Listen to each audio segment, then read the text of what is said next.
Hello, welcome back to Normal Ireland, the Debrief, a three-way panel show looking at the political stories this week. I will be joined in a moment by Turn Left contributors Callum Taylor and Sneakcret. My name is Curtis Daly, and I'll be your host tonight. Now, first up, Keir Starmer has stated that things will get worse before they get better, beginning with energy price hikes. The energy price cap will rise to an average annual £1,717 from October, the industry regulators confirms as the clock ticks down to the loss of winter fuel payments for millions of pensioners. The new figure represents a 10% a year or £12 per month, leap in the typical sum households face paying for gas and electricity when using direct debit.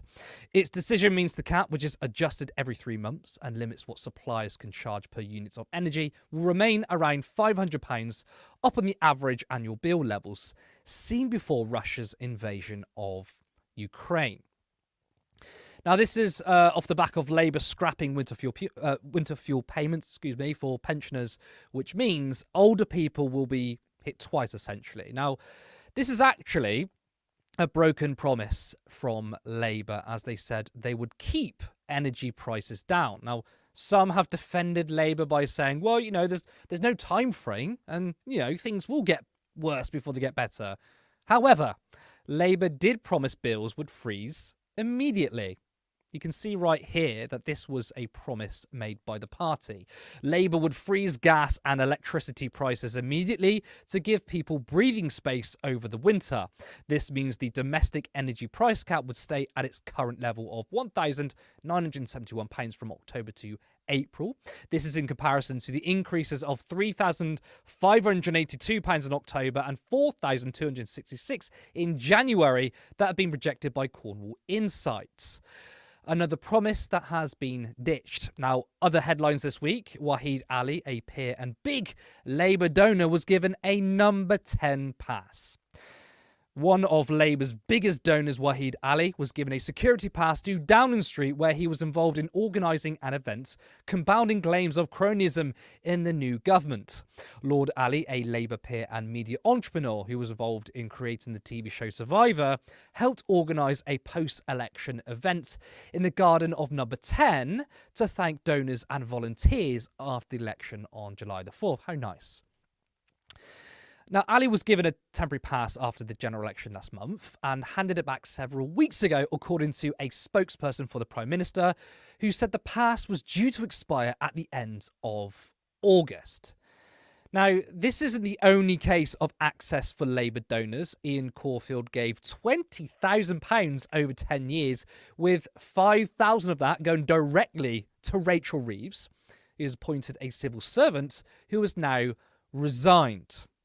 Ian Caulfield resigns as official to Rachel Reeves as ministers deny giving preferential treatment to funders. Ian Caulfield has resigned as an official to the Chancellor, Rachel Reeves, the Sunday Times reported this weekend, becoming an unpaid advisor instead after days of controversy over his role. Caulfield, who has donated more than 20 grand to Labour politicians in the last 10 years, including 5 grand to Reeves, was appointed in July as a temporary director to the Treasury. The appointment caused further controversy when it emerged the civil service watchdog had not been told of his donations history. Now, after a week of silence and mass deleting tweets, J.K. Rowling is back on Twitter, and the very first post she does was to attack Imani Khalif. It's important to highlight that launching a PR campaign and applying layers of thick makeup requires more time and effort than simply making DNA test results public. Now, what she did there was copy and paste a quote rather than write it in her own words, but it was still attacking Imani for going on a feminising campaign and, by proxy, calling for her to release a DNA test. It's really deranged stuff. Now, finally, the DNC silences Palestinian voices. A group of pro-Palestinian Democrats said their request for a speaking slot at this week's Democratic National Convention has been denied by party leaders. The uncommitted delegates were hoping as late as Wednesday evening that a Palestinian-American politician would be allowed to speak critically about Israel's war in Gaza. But a spokesman for the uncommitted national movement said their request was turned down. Abbas Alaway, an uncommitted delegate from Michigan, relayed the news outside the United Center when the convention concludes on Thursday. We were hopeful because Vice President Harris's team was engaging with us. Mr. Alaway told reporters, "We just want to be heard." Now, Kamala's speech attacked Iran, and she also said that, and I quote, "I will ensure America always has the strongest, most lethal fighting force in the world," signaling that she will be strong in the military. But if you ask me, she sounded like a hawk. Now, let's bring in the panel. So first up, Labour won't stop energy prices from increasing, despite promising that they would. I mean, look, Callum, I'll go to you first.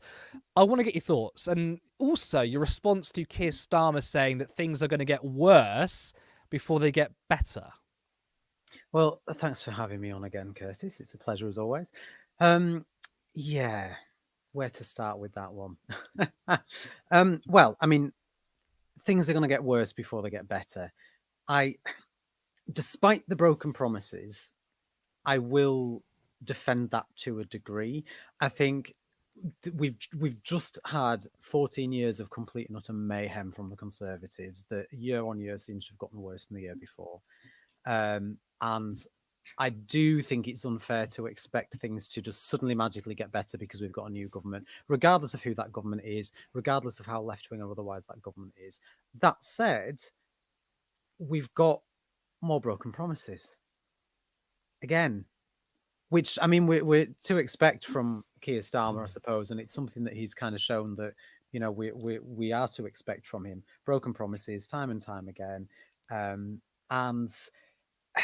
I think what's frustrating with this story is that you've got the cap that's been taken from the pensioners. You've got the increase in the bills, despite the fact that it clearly states in the manifesto that they are going to freeze them. And like you said in your introduction, for older people, it's essentially being hit twice. And they can say all they want. Oh, yeah, well, the Tories have left us in a terrible mess and things are going to get worse before they get better. And that is true. Like, we can't deny how bad things have been. I mean, we've spent time, you know, on this platform and on our own platforms talking about how terrible things have been. So obviously things are bad, but I do think it's sort of being used as a bit of a get out as well, because, you know, Starmer can make a promise in his manifesto, say he's going to do something, and when he breaks that promise, because he's only just gotten into power, he can say, oh, well, it's the Tories' fault, we'll blame them, it's because things are worse than we thought, it's because we can't afford to do what we wanted to do, so now it's not, you know, it's not our problem anymore. And it kind of absolves them of any responsibility. But the fact of the matter is, they made a promise to freeze the energy bills where they were. They said they were going to freeze them, that it wasn't going to go up, and now it's going up. And some could argue, well, it's only a small amount, it's £12 a month, but that's a lot for a lot of people. £12 a month is a hell of a lot of money. And it's the principle of the thing of, well, if they're not going to keep this promise, how many other promises aren't they going to keep as well? Charlotte, I mean, as Callum pointed out, we've had 14 years of destruction or austerity, but you can't then combat that with more austerity. And it is a complete excuse to say, well, you know, we think that things were worse than we expected. But that means, okay, well, we're just going to cut more then. But that's what got us into this mess in the first place, wasn't it? Yeah, I mean, thank you for having me. I think it's like there's two things, right? Like, they were talking about austerity, like it's the link of the austerity feeling of like, well, we have to cut back. Like, we all know now that consistent cuts in the way that they're being done, they haven't paid off before. The thing that I think grinds my gears a little bit more with it is the whole reason the manifesto was like really dry and very light on promises was because they were like, oh no, we've got to be realistic about it, guys. We have to be, there's this like practicality to it. We can't be idealistic. We have to be really serious. That's why we're not going to raise wealth taxes, because we have to be really, really practical here. And then they've got in and they've gone, oh, actually, we even though we were being super careful and super practical, and that's why it wasn't very impressive, we're actually going to make it even less impressive by going back on the things that we did promise. Like, it feels like, how far down are we going to keep going? Are we just going to keep finding new issues? It does feel like an excuse. It feels like that whole kind of rhetoric of it being like a practical issue, like we need to be realistic about this, it just feels like, well, why were you pitching your manifesto as being practical and realistic? Did you just not think it through to the extent that you did? Like, it just feels I'm a little bit frustrated by it, I'd say. Yeah, I mean, are we putting? Oh, go on. Go on. No. You go ahead. Well, I was just going to say, are we putting sort of too much hope into a new government by expecting anything other than this? A number of weeks after an election. I mean, we've had the election in July. Parliament went into recess for the summer. 2-3 weeks later tops. No legislation's really been passed yet. They've not had a chance to actually do anything practically. The only votes that they've had are on the King's Speech, where, let's not forget, they suspended 7 MPs for voting to, heaven forbid, do something to deal with child poverty. But apart from that, which is quite a big thing now I say it, but they've not really had time to do anything, certainly not at a parliamentary level.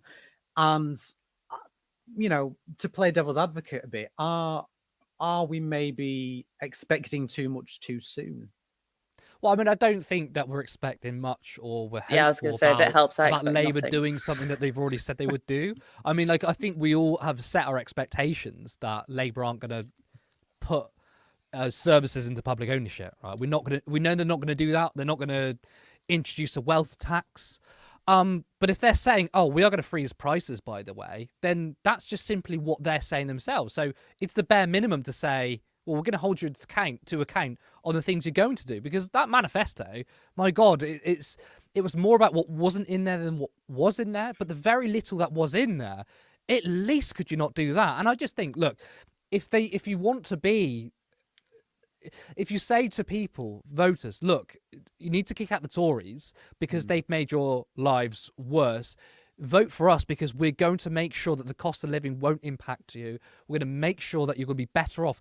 And now actively overseeing it will actually Gem be worse. make people worse off, then what difference do they propose, even on a moderate Labour Party, what different do they propose to the Conservatives when the exact same thing is happening right now? I mean, Ofgem said we're going to remove the cap or increase the cap anyway under a Conservative government. So the Tories have won this election. This is what will be happening. Now, Labour's in power. Absolutely zero difference there. But would you expect anything different, though? I mean, realistically, when even during the election campaign, people like us were saying, Labour don't keep the promises. Starmer's U-turning left, right and centre, to the point where I think there was one policy, I can't remember which one it was, but I'm sure there was one thing before the election that he U-turned on so many times that I think he ended up back at the beginning on it, and I can't remember which policy it was. But, like, at an absolute basic level, expecting a new government to keep promises they've made in a manifesto should be a basis, certainly this close after the election. But I wasn't really expecting they would. I mean, I know they should, but yeah, I mean, I'd say on that as well, though, like the thing, like, as you said, like with them expelling people out the party, it was the whole defense that people had was like, well, they were elected on a manifesto and they're not siding with it. Like the 2-child benefit cap wasn't in the manifesto. The things that weren't in the manifesto are being used as a way to almost as an excuse. And then the things that were in there, I think even though there hasn't been that much parliamentary activity, the signs that we have been putting out, like the signals we've seen so far, we've had the extension of the puberty blockers ban. Great. That's what kind of, you're sending out just a signal. That was the thing that you wanted to prioritize. And then also talking about increasing policing and having like a standing army. Like the very few things that we have seen come out of the party so far, I haven't really seen any signals that would indicate positive steps in the right direction for certain things. It feels like a lot of kind of show. But even stuff like the ICC potential, when they were deciding whether or not to block it, like in the weeks running up to it, there were like 16 different decisions that were put out there in the media, different briefings that were being given.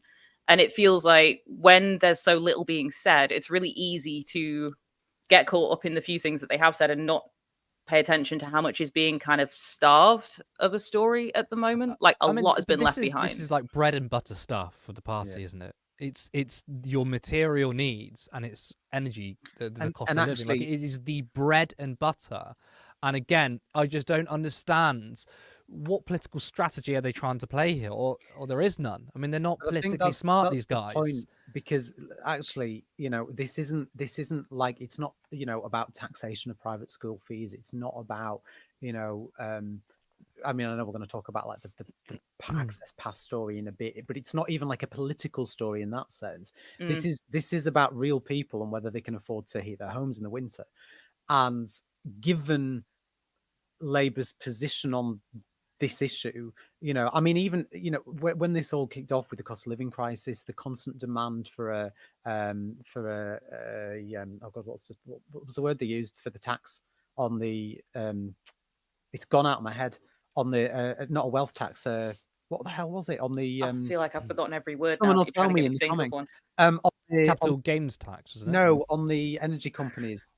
Naming tax. Windfall tax. Windfall tax. Thank you. When they even like when they were calling for that, and then there was a version of it that was sort of introduced after everyone else said there needed to be one, but like Labour was sort of pushing for that and calling for that, and they seemed to be doing a lot more when they were in opposition.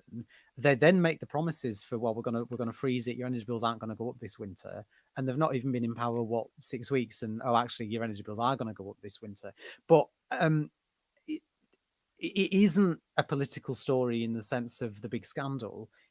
Like you say, it's bread and butter stuff. It's basic cost of living. It's whether also it was like the core tenet of their campaign was, well, we're going to be honest with you, right? Let's cut to brass tacks here. We're not going to promise things we can't deliver. Jeremy Corbyn's manifesto was like the unfunded Tory manifesto. So just silly. Full of, it was so silly. It was full of things that they can't do. But we're the guys that are going to say, this is what we can do and this is what we can't do. And obviously that was a load of crap from the beginning. We could see that. And we're trying to say to people, this is a load of bollocks, by the way. And Jeremy Corbyn's manifestos were actually fully costed. There was a plan in there. That was their core tenet, was we are going to do the realistic things there, and the things we can't do, we'll tell you we can't do it. The things we can do will cost it.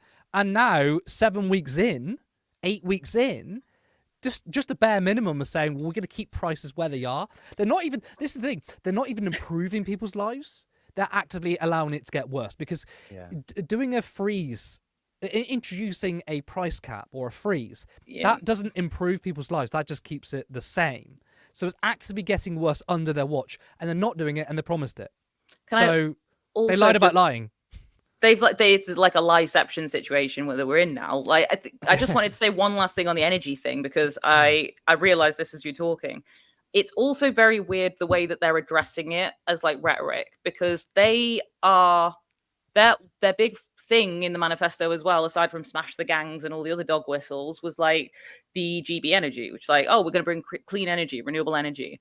The reason that prices are going up, there's a conversation, is because there's a demand for natural gas, right? Like, our price cap exists based on the highest possible costing. So renewable energy, if all of our energy was renewable, it would be overall far, far cheaper. The price cap would be a lot lower. Because we have this reliance on natural gas, that's what kind of brings it higher. So if I were them, and I knew that I was having this conversation up and down about like whether or not we should be pushing forward with GB energy, and there were all these talking points coming against us about why we need to keep investing in oil fields, I'd be using this as a starting point to say, we've had to deal with it because the Tories have left this behind, but we're bringing renewable energy in, we're bringing GB energy in, you guys should be excited about that. Like, it's an opportunity for them, surely.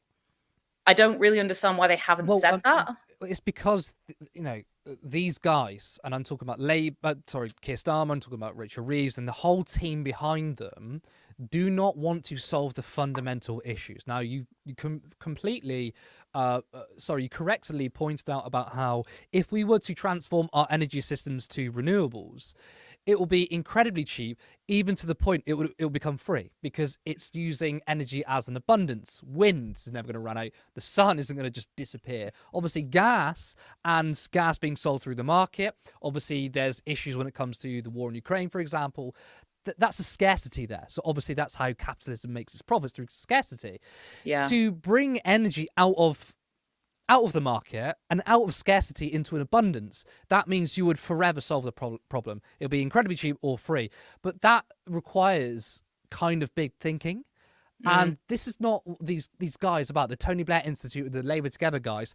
They're not about big ideas or solving the fundamental issues. They've always been about just simply managing the country better. And that's why you don't hear a big, robust policy difference between Tories and the Labour Party, because there is no separation of their ideology. They're the uni party. They believe in the same ideology, but they just go, oh, well, the Tories are really bad at doing the same policies that we're going we're going to do capitalism better. We're going to do capitalism better, and that's all they offer. And they're not. They're doing it worse. Well, not worse, but they're doing it badly.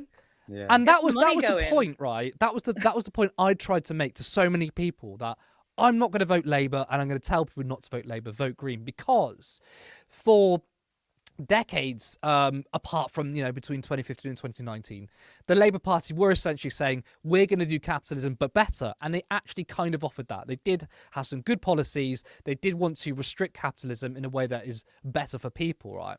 However, under Keir Starmer, it quite literally was, we're going to do capitalism the same, and in some areas probably worse. So for those who are like, oh, well, you supporting the Greens, you're not supporting Labour because you're purist, you're hard left, and you're an ideologue, that wasn't the case. I was like, no, I would take scraps and I would vote for a Labour Party that offers me half a plate of shit, not a full plate of shit. But they were offering me a full plate of shit, and then they were going to smack it on my head.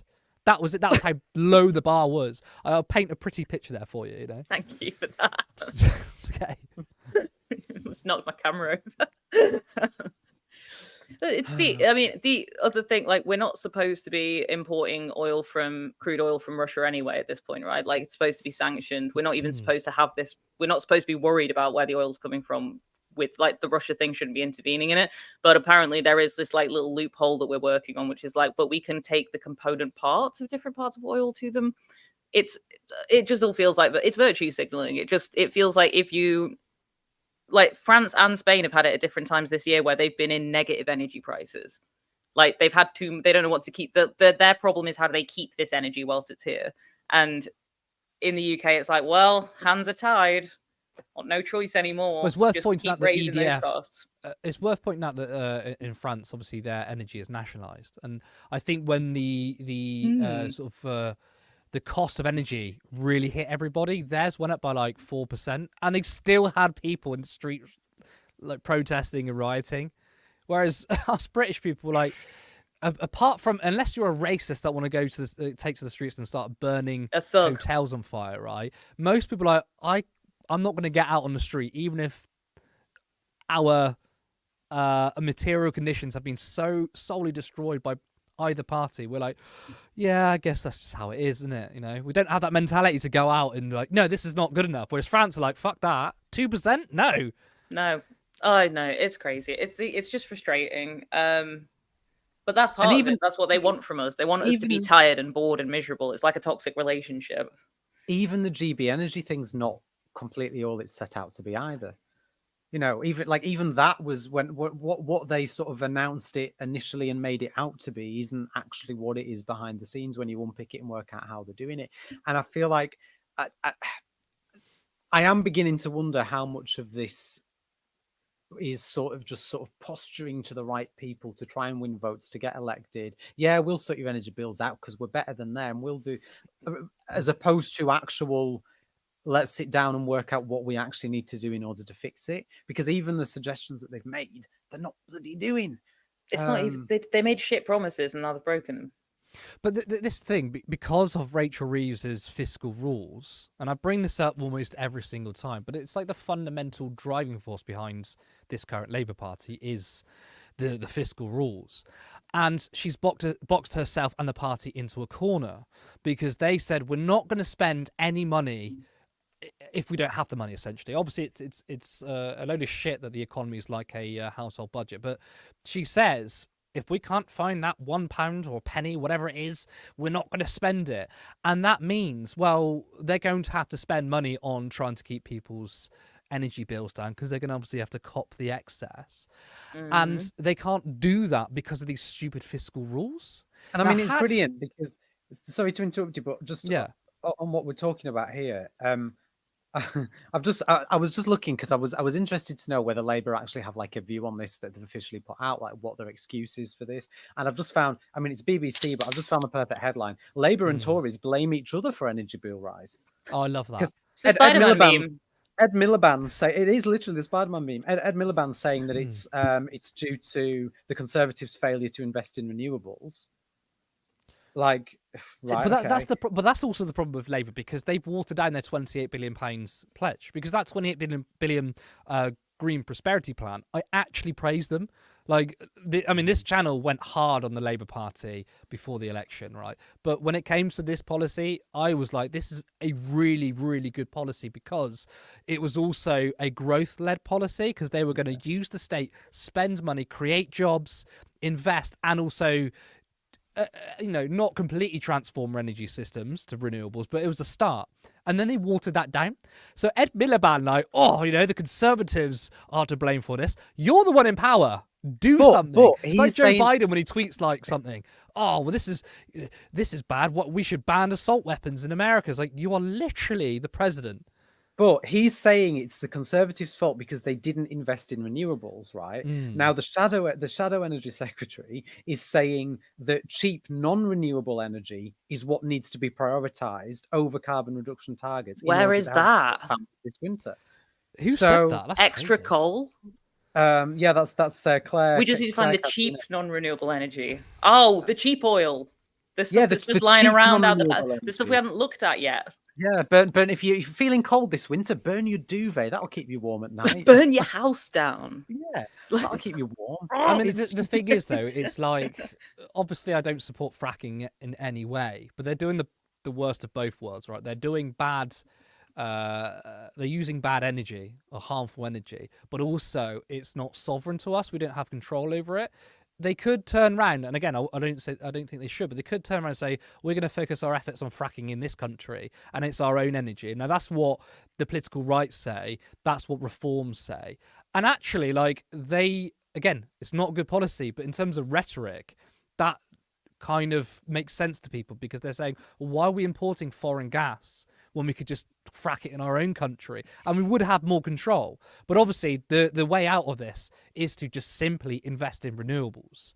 But again, fiscal rules, they can't spend any money, even though, and as all three of us know, when you invest in technology, right, the costs come down in the long run. It's good for the country overall.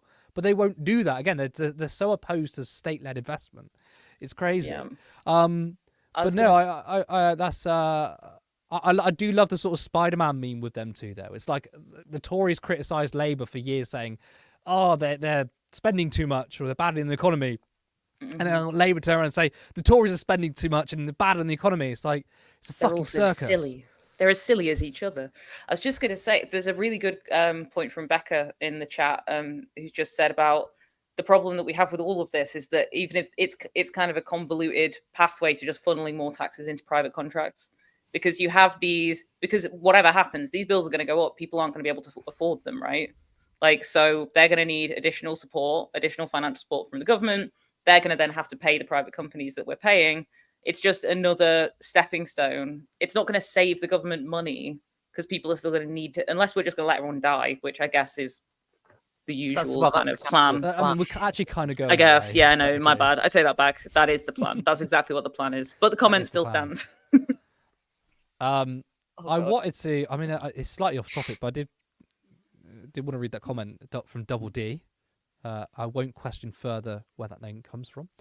Universal income. That's what we need. Universal UBI. Right. So I'm not actually a big fan of UBI. I would tell you what, we could even have an impromptu debate here if you wanted to. But if we're going to do that, I need to go and get Natalie Bennett's book that's sat over there that gives a really strong case for it and quote from it. So if we're talking about it, let me grab that. Well, I mean, look, I don't know if I want to start something here, but he doesn't want us to say anything back to it. That's what's going to happen. Your case, right? Let's not fight. I mean, so UBI is obviously a fine policy, isn't it? When it comes to like if there was a vote in Parliament and they were going to vote for it, I'd be like, yeah, you probably should vote for it, because immediately it would change the material needs of everyone, right? that in a sense is really good. What worries me about UBI is kind of what the previous commenter said, which is kind of a way of funneling public money into private hands, because all that money from the government that goes to people, that money then goes to private businesses, and you're essentially Not if we nationalize everything. Unless we nationalize everything. Unless we seize everything. Yes, under socialism, it would be superb.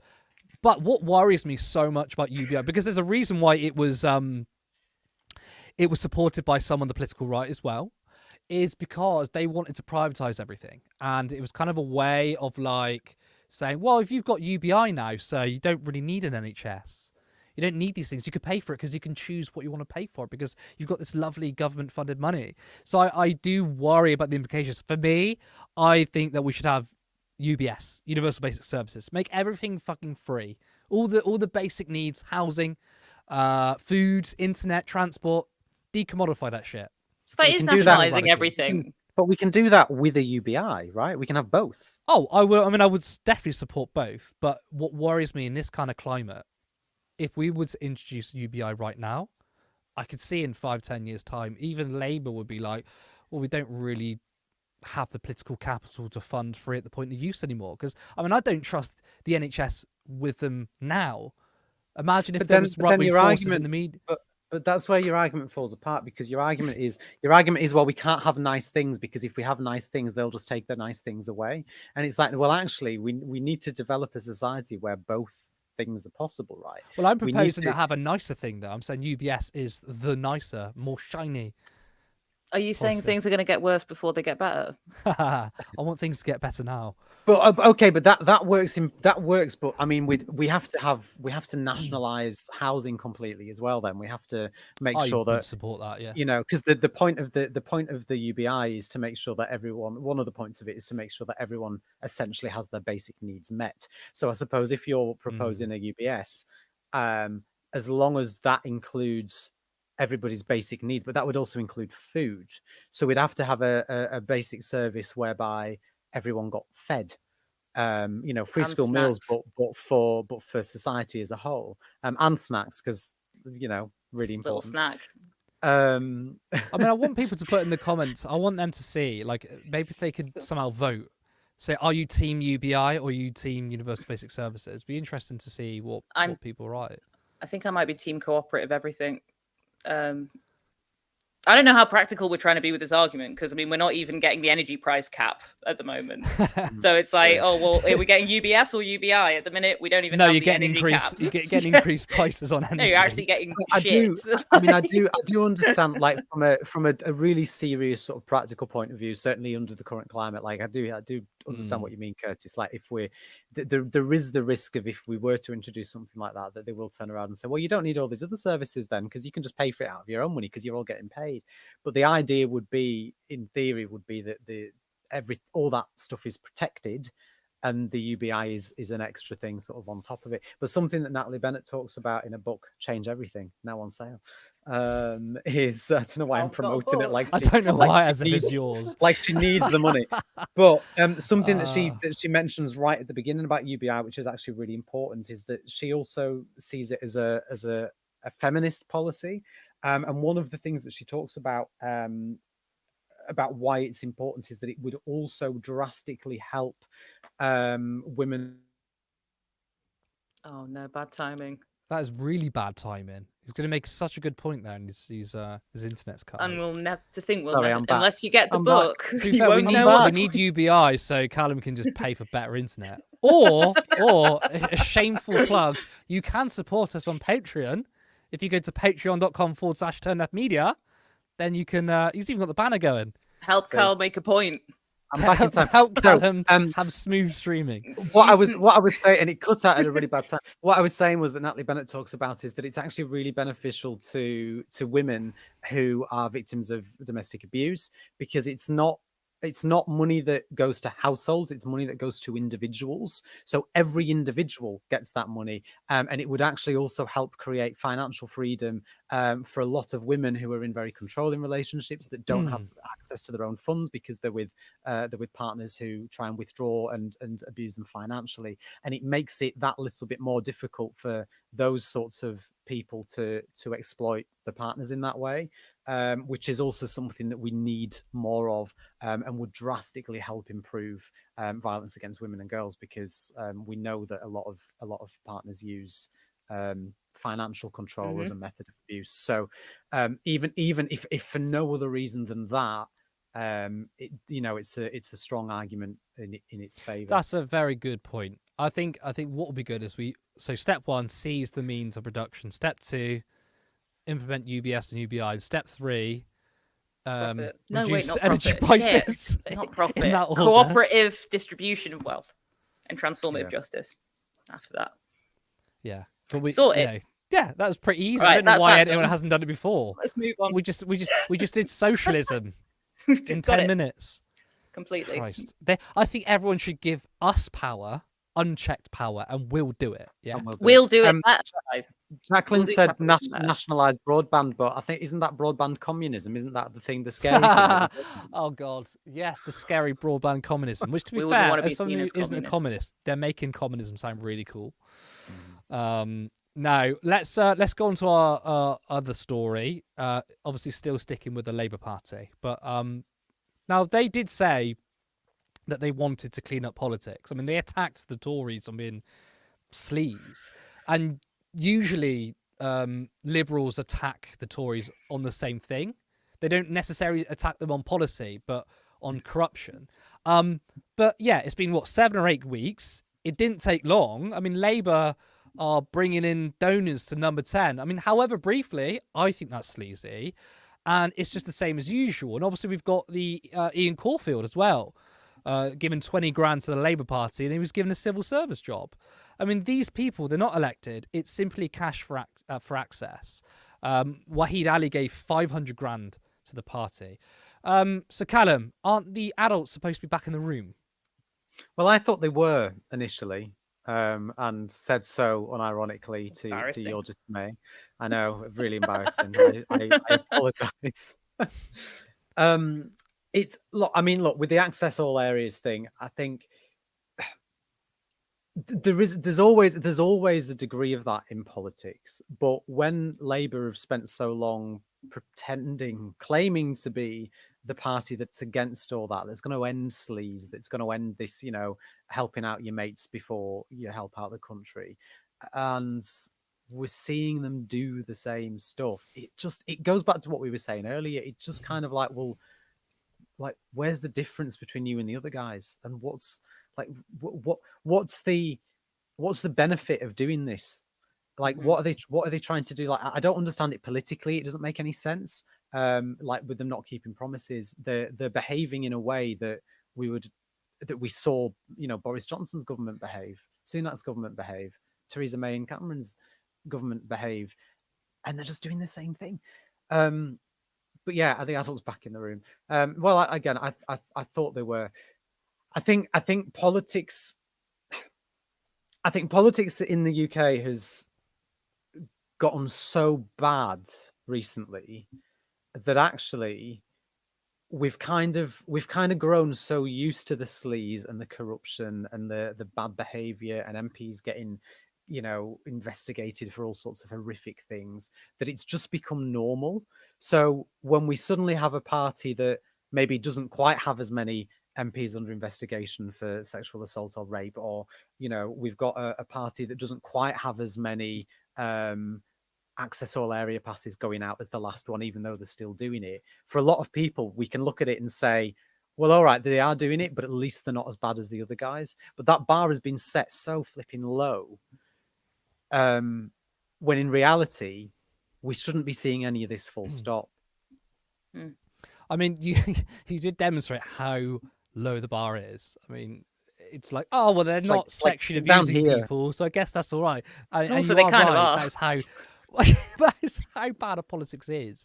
But what's frustrating is the Liberals won't attack Labour on this, right? They were saying, I mean, Boris Johnson did this right now as the Tories. My God, the liberal media, and I say liberal media because there is a kind of liberal media, not left wing, but liberal media, I would say, the James O'Briens of the world, shall I say, they would absolutely destroy the Tories on something like this. right? Mhm. But when it's the Labour Party, it seems to be silence. And it kind of reminds me of, last week there was story after story about, Labour taking union funding. And you had the media and you had people like Richard Tice saying, well, this is corruption because they're taking money from unions, even though the party was, created by unions. But no one said anything about the billionaire donors joining the party. In defense of James O'Brien, mind on that point that you've just raised specifically, I did hear him the other day talking about if you replace the word union with working people, whether or not the headlines have the same ring to them. So give him that, because I think on that whole argument about unions paying them, it's like, well, yeah, but it is working people that fund the unions. It's way less unions than it was before. It's actually really, really democratic. If unions are funding the Labour Party, that's really democratic because they're funded by, you and me. If you're a member of the union, you should be. Well, I mean, there's no justice described it as the cleanest money in politics, because it is. I mean, you do elect your leaders in that circumstance. It is workers with their own money. Yeah. Sorry, Sneakret, I interrupted. No, it's fine. I think I interrupted you. I think this is just how we chat as a group anyway. How British. Very sorry. No, I'm sorry. Well, I just apologise. Is that the Spider-Man meme again? But you're just, we're interrupting each other. I think the thing is, like, it kind of reminds me, if you've seen in the thick of it, where they have the whole inquiry about the leaks, like stuff being leaked out of Parliament, and it basically comes down to the idea of like, none of us are going to attack each other on this because we're all doing it.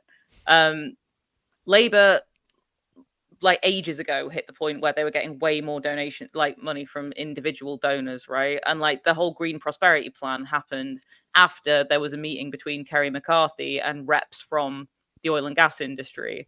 But we also know that the oil and gas industry massively funds all the parties. The Reform the most, it's like 98% of Reform's funding. But it's kind of a game of they can't point the finger at each other on dirty money in the way that they used to, because they'll Spider-Man themselves. Like, you can't call out, well, you're having backdoor meetings with lobbyists. Everybody has to avoid talking about that. And I do think, as much as there have been discussions of Tory sleaze, the wording of those kind of accusations towards the Tories from the Labour Party has always been quite specific. Like, I think things like the discussion of Rishi Sunak burning the 4 billion in PPE, the issue wasn't the private contract with someone who was completely inefficient. The issue was that they wasted money. Like, oh, you were just not managing the private contract properly, because they can't say you're doing dodgy deals with people behind closed doors because they're also doing it. So I think it's interesting one to keep an eye out for when you do see headlines talking about stuff like this, because I feel like they're not really comfortable being as direct as you. Like, we infer what they're saying when they talk about sleaze. When you look at what they're actually saying, they're not being as on the money as they'd like to be. That's a really good point, because they have to navigate that attack line, don't they? They can't kind of attack the system, which is that political parties take a whole lot of money, and our parliament is lobbied by those that don't have our interests at heart, right? They can't do that. And especially with Keir Starmer, I mean, the guy is like, out of every Labour leader, he's been given the most gifts and freebies out of all of them. He really likes it, isn't he? I mean, there was one instance. He loves a freebie. There was one instance, though, I don't think it was particularly him, but Labour were talking about doing sort of a tax increase on tech companies, right? And then one of the shadow cabinet members had a meeting with Google. And then the next day, just suddenly dropped that policy. This is why he can call himself. This is why he can claim to call himself a socialist when he does on that odd occasion, because he can say, "Well, I love freebies, right? That's socialism, isn't it? Freebies." Yeah. Why is he getting all the socialism? Yeah. I think though as well that point you just made, Secret, as well. I think pissed off that going back to the adults in the room thing, there kind of is a degree of like that's. I don't want to say. You're going to try and bring it back around. Are you trying? Well, no, trying to say it again. But it's that thing of as much as I hate it and as much as it annoys me and as much as I disagree with it and want it to stop, there is an element of, or I think there might be an element of, that's just politics, right? In politics, unfortunately there is always this element of sleaze. There's always this element of, here's a big donation, make sure I get exactly. There shouldn't be. This is big problem. But it's interesting because Labour also campaigned on that as well. They said, we want to clean up politics. Well, yeah, we want to do things differently. So We work with the good companies, not the bad Yeah. companies. Yeah. It's neoliberal. This is the issue. Like, it's so frustrating because you see it on like a day-to-day level in terms of like the general public have these feelings about like issues like immigration, and they'll be like, the immigrants are the problem, and then you'll say, well, no, maybe the private companies that are making all the money off asylum housing are the problem. They'll be like, yeah, but we're never going to fix that. And then with this, now it's like, here's something like, well, my hands are tied. I have to take all this money from all these corporate firms. He had plenty of funding. When Jeremy Corbyn got ousted, he lost like hundreds of thousands of party memberships and then had to turn to, he's like, oh, I've had to do capitalism. My hands are tied. But That's just the rules of the game. It's really funny because if you're taking money from individual donations or individual donors, small donors, members, that's student politics, right? That's hard left politics. If you're taking hundreds of thousands of pounds or millions from billionaire donors, well, that's the adults back in the room, right? And you've got former Tory donors, former Liz Truss supporters, for God's sakes, jumping ship to the Labour Party. I forgot about Liz Truss. Was it Caldwell? I forgot his first. John Caldwell. He founded Phones for You. Billionaire, and he joined the Labour Party, or he donated to the Labour Party, said Keir Starmer represents commercial capitalism and my commercial capitalist interests. He literally said the quiet part out loud on TV. He had the That's CEO of grown-up Iceland in politics. his manifesto. He had the CEO of Iceland being like, I think that Labour are going to be great for my workers. And then like you Google Iceland workers and it's like strikes.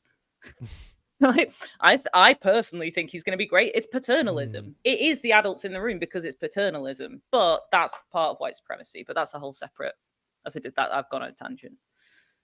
Yeah, but it's also fuck adults these in guys. the room, you know, because it's we've gone back to, and it feels like we've gone back to like David Cameron's in many ways, even with like whether it's the austerity. I personally think that Keir Starmer's to the right of David Cameron. Do you think? And that's people think On such a trans bold issues, claim. they are. On trans issues, they are. Right, but if you were to get their politics holistically, right, on the economy, I don't think they're very different at all. I mean, especially Rachel. I mean, George Osborne literally says, "Oh, when I heard Rachel Reeves' budget, it was like a mini-me." So he's admitting there that Rachel Reeves is basically George Osborne, and you factor that in, and then when it comes to social issues, they're actually to the right of David Cameron. So when you holistically put their politics together, I think, Starmer is to the right of David Cameron. So are you saying you want to see David Cameron Prime Minister again? This Yes, just absolutely. Left exclusive. Leftist Curtis Daly claims, I love David Cameron. And I hate Universal. I love David Cameron. And I hate UBI, yeah. Oh, no, that's the liberal trick, isn't it? When it's like, oh, David Cameron sucks. Then 5 years later, like, oh, he wasn't too bad, actually, wasn't he? Same with Theresa May. Oh, I guess she isn't that bad, even though she was the architect of the hostile environment. So, you call me what All you right, want, I'll don't call me a retract the liberal. headline. I'll retract the headline. I'll take it back. I mean, being called a liberal is like the most time- offensive thing. I know, you could but I ever be feel called. like a liberal every time I talk to you because I've said those things myself before. Like, oh well, yeah, Theresa May. Everybody's got a pass. You know, I used to have dreams about Theresa May. That's a whole other bloody thing. Christ, I don't want to know about that. What? No, nothing. I'd sit down with her over a coffee. I'd sit down with her over a coffee and absolutely press her about a Brexit policy. But I was, bear in mind, at this point in time, I was glued to BBC Parliament like daily because it was when all of Parliament was at a complete standstill. Oh God, was that at brunch then? Because you sound like an FBPE guy. You know, I sat down with a coffee and I told her to cut it out. You dreamt that you gave her a really good talking to, and she was like, "You're right." That was the dreams, but she was like, yes, you're right, and actually she told me that she was doing it deliberately. She was deliberately making a mess of Brexit to try and prevent it from happening, is what she told me in the dreams. She told me. It's crazy for a dream. These were simpler times, though. This was way back. This was before everything went as insane. At least it's the neoliberal dream. This was after the go home bans and all the terrible shit she did as Home Secretary. Oh, so let's not forget that. And you didn't raise that in the dream conversation. Definitely, listen, you can't make that all left this me. You didn't even bring it up in a dream. dream. Sneakret, okay. My issue, my focus at the time, was Brexit. Okay, that was where my mind was. That's where the dreams went. Listen, let's move on. What's the next topic? Yeah, I don't want to do a deep dive in your dreams, especially with Theresa May. I do. We'll do that later. Yeah, that backstage, Sneakret's going to ask all the questions. Mhm. Well, and listen, by the way, I've been told by sources that I won't name that some of the things that she told me in these dreams are apparently what was actually going on inside number 10 by people who would know. So, maybe there's more to it. Did you see it on BBC Parliament and then have a dream about it? No, I didn't. So you actually had the information beforehand. You forgot you learned that information, had it in your dream, and now you're pretending you're psychic. I'm not pretending I'm psychic. I'm just saying that he's telling you he's psychic. Listen, people don't want to watch this. What's the next? Sorry. Okay, well, we've lost 3 viewers. We've lost 3 viewers because we're talking about Theresa May. Let's move on. We're gonna talk about someone else, right? And that's J.K. Rowling. Oh, nightmares. Because we enjoyed the quiet for a little bit, for about a week. But just as we thought that J.K. Rowling actually, decides to stop going on an attack, it seems a week is far too long for her. So Sneakret, I want to ask, look, she was attacking Amanically again, this time because she had a photo shoot and insinuated that she should show a DNA test. What do you make of the week-long silence of J.K. Rowling, her deleting tweets, her coming back, and then going straight on the attack? I don't think it's great, Curtis. I think it's, honestly, I was talking about this with a pal the other day. We thought that when she went quiet, it was hopefully because she was getting some sort of support or therapy, because it's full delusion. And I know that I have that sometimes with like anyone who's like right wing. I can't comprehend what it takes to be that kind of person, but to be a multi-millionaire who's like richer than the Queen, famously, and then to get online and be like, right, people are trying to sue me. What am I going to do? First thing I'm going to do is just punch down on a non-white woman boxer who's been the subject of like massively invasive questions. Like, there's no logic to it now. I do feel like I started off like laughing about the whole black mold in our house thing. And it's absolutely insane. But it kind of makes me feel like at this point, when Kanye West was doing his whole thing, going absolutely mental and saying all that, like he was clearly in psychosis. And I genuinely feel like her behavior at this stage, not making excuses for it, because she's pushed herself into this insane state. The problem is platforming that voice. Like, people are insane. There's people who say these things, people who have these insane views, or they're in delusional episodes, or they've completely lost touch with reality, but you don't bring them to Parliament and meet with them. And you don't put them on the front page of every newspaper whenever they say something, because that, like, it just really frustrates me that there's like this, that she's horrible. I just don't think that she deserves any kind of visibility anymore, to me. Like, she needs to be, for her own safety and also for everybody else's safety, obviously, which is way more important. She just needs to be not taken seriously. I remember a time back in the days when J.K. Rowling was quite literally a person who I idolized, where she joined Twitter and she put one tweet out and the fandom went crazy. And it basically said something along the lines of, "This is the real me. However, you won't be hearing much from me because pen and paper are my priority at the moment." And I remember then being like, "Oh my God, J.K. Rowling's tweeted. She's on Twitter. It's actually her. She's tweeted. We want more. We want more. We want more." And all of the fandom were like, "She needs to tweet more. We need to hear more from her. We need to hear more from her." I every time I see her come up, and I don't follow her anymore. I've not followed her for years now, but she always seems to appear top of my timeline whenever I go into Twitter, or X as we're not calling it. And every time I see her now, I just think, I wish pen and paper was a priority again, and she wasn't tweeting. And it makes me really sad because there was so many people. I went, just a little anecdote for you. I went to the opening gala event of Harry Potter and the Cursed Child when it first opened in London. And I actually met J.K. Rowling that day. She signed a book that I've now since sold. And I made some really good friends that day. And one of those, I know he won't mind me won't mind me telling this story. One of those people that I made friends with was a guy who was also there. He turned up to go to the gala event, and he really wanted to meet J.K. Rowling, who was his idol. And we've stayed in contact since. And this guy's trans, and like, I was devastated when she started with all this nonsense. But for someone like him, who's idolized this woman, had her on this pedestal, really invested in the world that she's created and her as a human being, who went out of his way to meet her at the red carpet, and we sat in Pizza Express at lunchtime afterwards. We'd gone for some food before we went back, and we were both absolutely buzzing because we thought it was this huge, amazing. I mean, they say you shouldn't meet your idols, right? But it was this huge, amazing thing, and he told me about how, when he was struggling with his identity, he could escape in the world that she created, and all this wonderful joy that her words had brought to him. And now she's constantly on an attack against people like him, who are just trying to live who they are. And this whole thing with Imani Khalif and the way that she's dealt with this, when it came out about a week and a half ago that there was going to be legal action being taken, and J.K. Rowling being named in that when she went quiet, I think many of us thought, thank God, that's the end of this, at least this part of the saga now. The fact that she's come back a week later, I mean, I don't know if either of you know, but I don't know where this stands legally, because if there's a case against her about comments that she's made, I assume the get out is, well, she didn't make the comment, she just shared what somebody else had said and quoted it.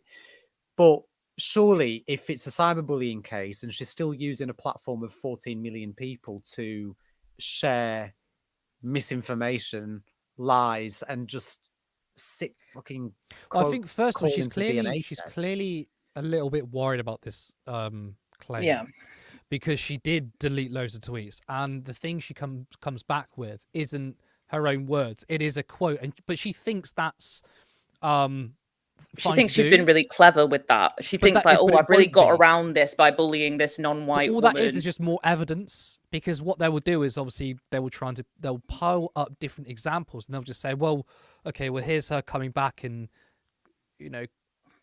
quoting. But where does that stand legally? Because if she does have legal action being taken against her, how on earth can she reappear after a week and immediately the first thing she tweets be another attack on the very person that's taken legal action against her? Surely there's something to prevent that. I do think that she's using a kind of white woman tears kind of tactic with it a little bit. And I think the language that she's used in that tweet is very like, well, I didn't say anything. I didn't say anything aggressive. I didn't say that she wasn't female. I just said, wouldn't it be easier to do it this way? Like, it's so passive aggressive. And I think that's what made me so angry when I saw it, was like, how much punching down did you feel like you had to do? How clever did you think you were writing this little tweet? Like, I think and I think she's probably so bloody rich that she feels extremely confident in herself. I'm hoping it goes the Lawrence Fox way. Well, but I think she's always threatening people with lawyers, isn't she? But that's the thing. I was going to bring really that up. She uses her wealth as a bully. She's bullied so many people who obviously don't have the money to, because our legal system's so geared towards, essentially, if you're rich, it's a game to you. And she's done that a lot. But I think what's really telling though, Curtis, there was a genuine convicted rapist that took part in the Olympics this year. Yeah, that's right. Yeah. And to my knowledge, and I may be mistaken, there may have been a retweet or something, but to my knowledge, there wasn't a single thing from J.K. Rowling on that point. You've got someone in the Olympics who is a convicted rapist, and she claims to be all about women's rights. She doesn't mention it. But a woman who happens to have the wrong type of hormones in her body, or possibly the wrong type of chromosomes, or, who doesn't quite fit the mold of what she and all her TERFs think you need to fit into in order to be defined as a woman. And it's the only thing she talks about for the entire Olympics. I don't think she's said anything, but even if she's maybe did one retweet, the stories that came out of the Olympics, Imani Khalif was amplified way more than the person's name I can't remember, the one who rapes that person, right? And it just shows, though, this goes bigger than J.K. Rowling, how the media attention was all talking about Imani Khalif, but not this person who actually committed a crime. Yeah. Now, this is the thing, right? So this isn't even an issue of trans people. this is a cis woman. And I think to sort of touch upon what you said, Sneakret, about whether she's going through some mental health episode, I don't want to speculate on people's mental health, but I do think this is way different to what Kanye West was going through, because it was clearly a manic episode for him.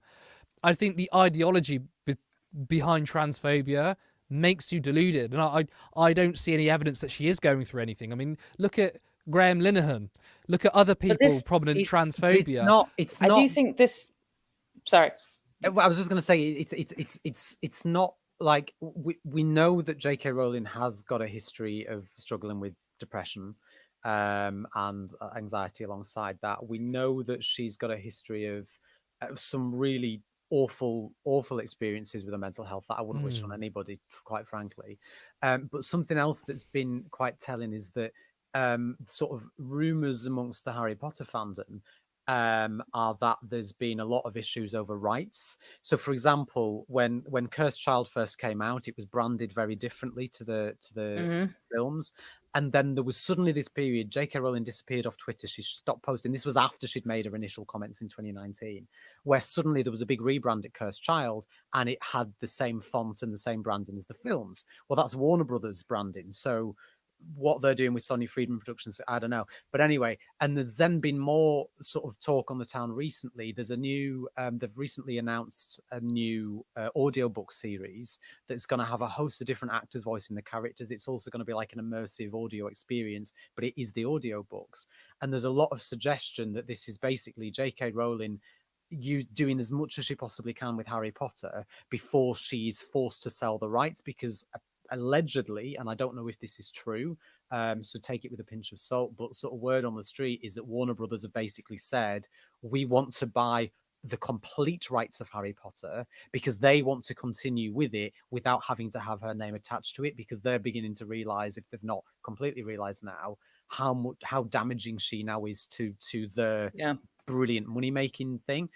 And I've seen, as someone that used to be a big sort of follower and supporter of J.K. Rowling, I've seen a pattern in periods where she seems to be a little unhinged online, alongside things happening within sort of the wider world that she's a part of, that she created, that she'd always said would never happen, like more commodification of Harry Potter, things being sold off at stupid prices that she would never have previously agreed to.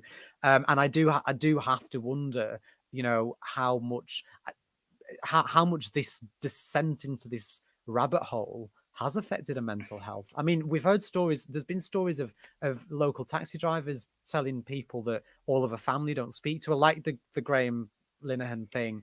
You know, that like nobody talks to her anymore. Her family have cut her off because of the constant transphobia. And just really quickly on that, the reason that she has to go so hard on Amani Khalif, despite the fact that she's a cis woman, is because if she acknowledges that somebody with XY chromosomes can be a woman, can have a vagina, can have a uterus, can have a womb, then she has to acknowledge that her definition of what a woman is this entire time has been wrong. Yeah, it's cognitive dissonance, innit? I think I've developed like 6 angry thoughts whilst you were talking there from what you're saying that were really interesting. But it's this cognitive dissonance of like, well, if I'm wrong on this, because she said it was the gametes a while back. She was like, it's 100% to do with the gametes. I don't see what the gametes have to do with this conversation. It's because it's a house of cards. Like, talking about biological sex and putting all this weight on it forces you to actually examine what that actually means. And when you actually look at it, there isn't a defining line. So if she then goes, oh no, you're right, there is an exception, all of a sudden. But that also, I think the thing that I really feel strongly about from this is that I think a huge amount of her turning in the way that she has come from the fact that she was on a pedestal as a good person. Like, she was basically a lady who wrote a book about being different, and she got elevated to this status of being this, like, oh, she reached so many people. All these people felt like, wow, this book really understands me. This person understands what it's like to be an outcast. She was like raised up as this, like, she was seen as a really like forward-thinking feminist. Mhm. Never mind the fact that her book had She loads said of like she'd racial stand on the, undertones. she'd protest. She'd walk shoulder to shoulder. Yeah, Never mind with her trans book was people. like, oh, slavery's okay if the masters are the nice ones. Like everybody was just like so into her. And I feel like her story is extreme, but there are a lot of situations in which you have these people who are not educated in intersectionality, who don't have a full view of what it is to be progressive, who get elevated to this status. Then all of a sudden they get criticized. And it's literally, it's like a little tiny human part of you that's like, well, I don't want to be criticized and I can't handle the amount of criticism that I'm getting.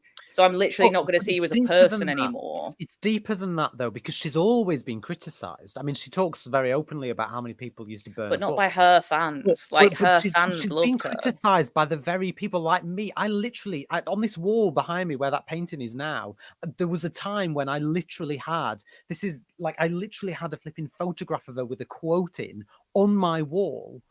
Does it say live, laugh, love? No, it said it's no, it's I hate trans women. It was about the fact that you have to Dumbledore was gay. You can't go through life without failing at things unless you know. The quote is, "It's impossible to live without failing at something unless you live so cautiously that you might as well not have lived at all. In which case, you fail by default." But there was a time when people like me, like I'm massively guilty of this, and all right, I was young, I blame that partly, but there were so many others who, like me, would look to her as almost as a moral compass. In fact, I think I once said, I think I once even uttered the sentence or a variation of this. Basically, if J.K. Rowling says it, then it's the right thing because she's the perfect example of a moral. Got to remove that tattoo. No, And but you're right. like, it's yeah, but this is what I mean. It's like people who are progressive and well-intentioned getting put on pedestals like that. This is like we see it with loads of internet commentators all the time. There's a huge problem with white leftists at the minute talking about Palestine and then all of a sudden starting to say all this anti-black rhetoric. Like if you're not a person who's educated on a topic, but you're put forward as the bastion of that thing. Yeah. And then you get criticized. The thing that is so scary with liberals in particular is it's real easy for them to just go, oh, I've been criticized. You've actually hurt my feelings. Now I'm going to go be a racist or a transphobe. That's exactly, you're so right there. A lot of people do that. When they get criticized, they actually double down and it pushes them into a more reactionary position. I mean, Graham Linehan is an example of that. Someone criticized him for something and now he only makes money by talking about that. Right. And JK only makes money for that. I fucked up or this is a bit wrong. They end up doubling down. But to sort of go back to more of the actual... Oh, yeah, sorry. No, it's fine. To go to the content of what she has been saying and what transphobes have been saying is that this now veers into misogyny because, I mean, it's always a background of misogyny and transphobia, but it's more overt now because now what we have is essentially Imani Khalif doesn't fit the typical woman and now we must transvestigate her, or saying now she's not a woman. But that's misogynistic because what you're trying to say, you have to be a Eurocentric kind of person, you have to have a certain beauty standard to be considered a cis woman now, because before TERFs would say the definition of a woman is an adult human female and they have female reproductive parts. Okay, well, Imani Khalif, I mean, not to get into it too much in terms of the private parts, has female reproductive parts, but suddenly that's now not good enough to be considered a cis woman. So it seems like the TERFs don't know what a woman is, and by doing that, they're actually extremely misogynistic. But we've been saying this from the beginning because the TERFs have always had, they always, on the outside, they always claim, you know, well, all if you're an adult human female, you're a woman, and women can be butch, and women can be this, and women can have short hair, and women can have body hair, and women can fit this mold. But then it's always interesting, isn't it, how those are the women that get attacked. I mean, how many stories have we read of cis women being hounded out of women's bathrooms in recent years because another woman who is a TERF has wrongly identified them as actually being trans? It's similar to what's happened here with the Olympics, actually, you know, and hounded them and told them they have no right to be in the bathroom because they've got muscles and they look a bit more masculine. Like, TERF ideology is inherently misogynistic and is white supremacist as well. Yeah, it is. But it goes back to what J.K. Rowling was saying. Well, you know, I'm here to defend women, but you are attacking cis women now because of your hatred for trans people. Like transphobia spills into everywhere, and you can see it doesn't just confine itself to trans people. It starts to spill into every aspect. But she would argue that this is proof that she's not transphobic, because she's made the argument that her issue has always been about women's safety, and that she knows that Imani Khalif isn't trans, because some people claimed at the time she was. J.K. Rowling never actually made that claim, but other people did.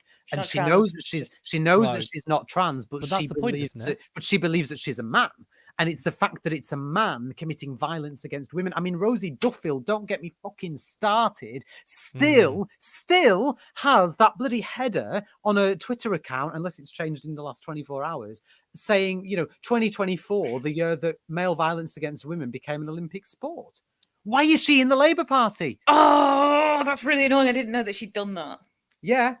Oh. Yeah, and her profile picture is like the same thing. This is an elected official in our country. And when you're a boxer and someone boxes you.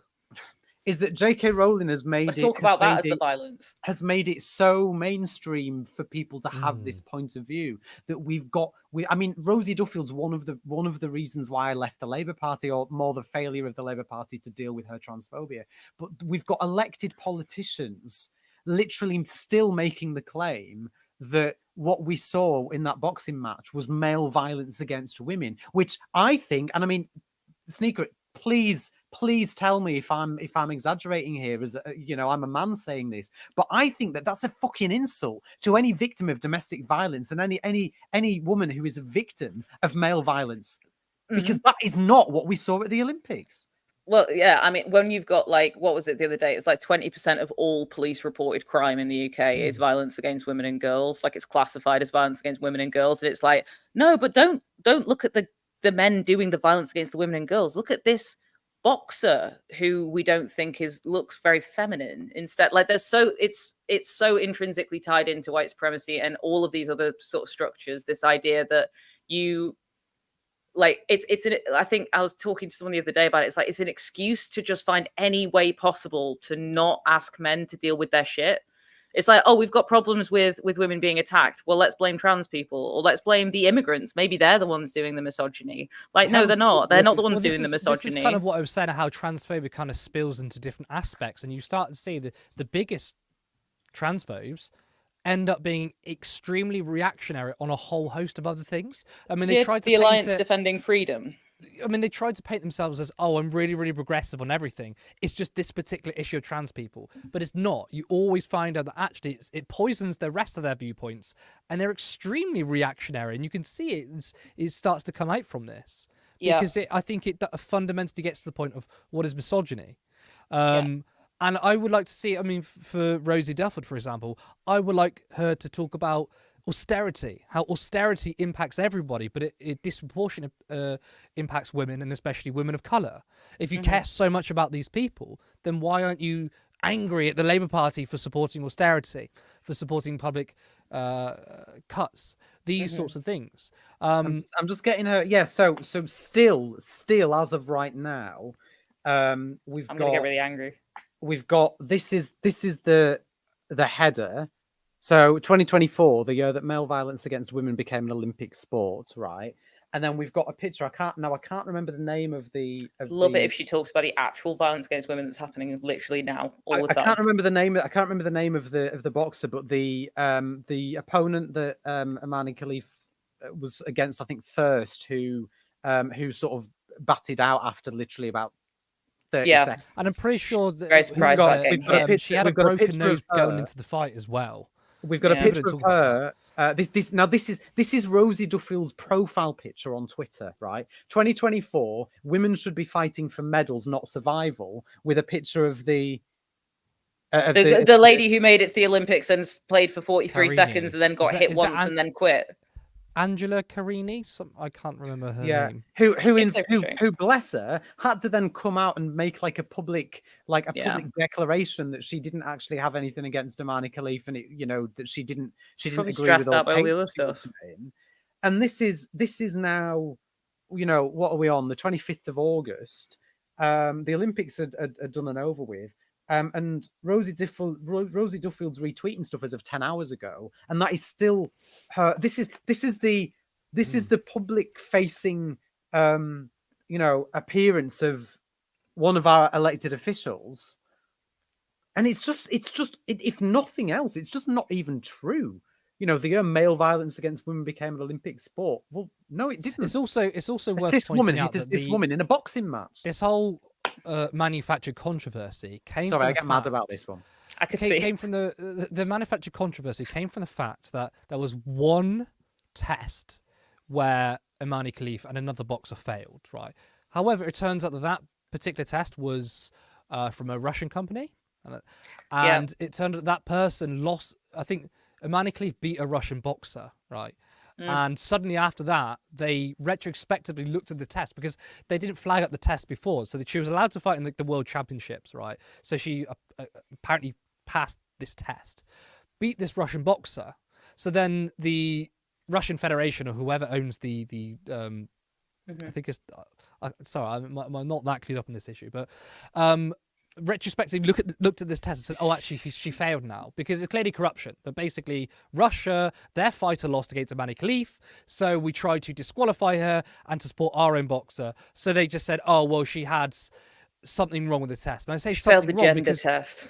She failed essentially the gender test, and they still wouldn't actually release the results. So people have been asking questions about this specific test because some people say, oh, she's got XY chromosomes. We actually don't know that because none of the results have been released. We don't even know, and they won't release it, which to me signals there's probably even nothing wrong with this test.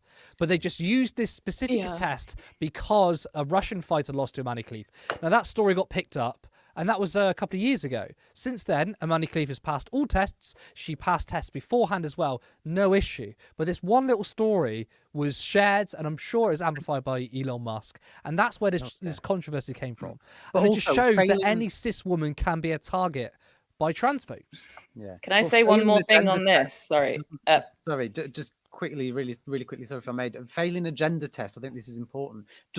Doesn't it's mean the IBA. That was but it, it doesn't mean that the test results have shown that you're not the gender you say you are. It's literally a test to determine whether you meet the criteria in order to compete in that gender category within the sport. So any cis woman who has a level of testosterone that is too high will fail a gender test. But no one's saying that they're not a woman. Not a woman. Yeah, exactly. I mean, it is used, but it is used against women of color all the time. Like that's where it comes across most often. I think that is a really good point. Like the idea that like the calling it a gender test is just ridiculous in and of itself. I have a serious thing and then I have a silly thing to lighten the mood after the serious thing. On the serious side of it, like I think something that does concern me about it, you know how with the racist attacks, like these riots, the stand up to racism stuff came out, and then it was like, great, well, look at us, we've pushed back and we fixed racism now.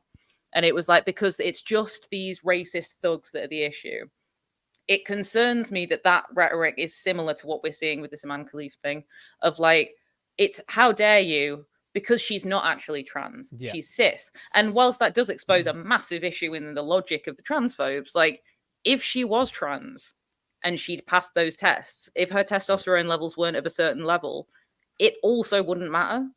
And I think a lot of people in the conversation, I've like made videos about it. And most of the time, my audience are very like left wing, but I've had people commenting on those videos being like, and actually, she's not even like, it's like, oh, but if she was trans, then obviously this would all be justified, and it's not.